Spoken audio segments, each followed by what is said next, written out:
Hovela duta kasiang kani kamashwai kanung lamin ve lấy muốn khó hát katana cha na dur ngay po mình xoay vangin vang raman sang zesi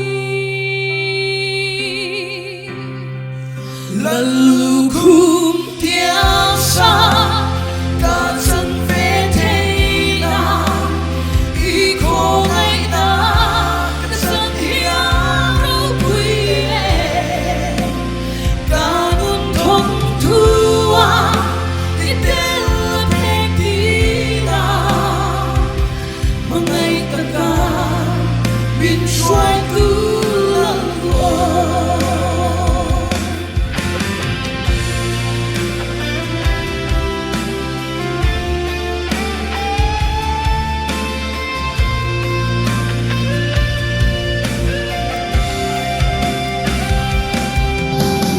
bola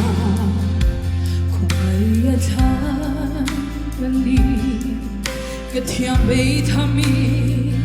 kinh lâu mãi là om lovin it hain min lia pu zela en ki mai hi lom na an sang zesi lalu kum tiasa cả chân về thế nào ý cô ngày na cả chân hiang quý cả nun thông thua đi tên là thế đi nào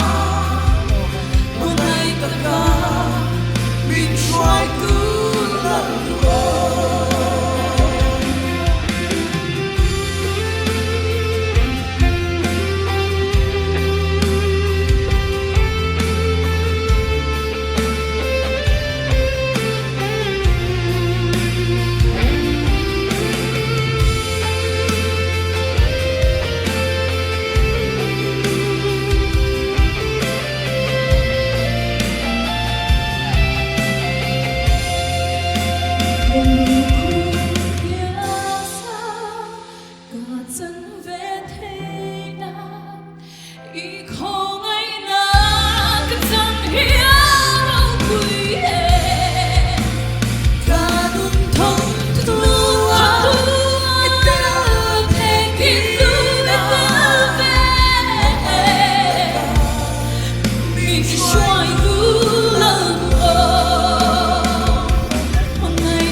Ele vai na faculdade, mas eu não sei.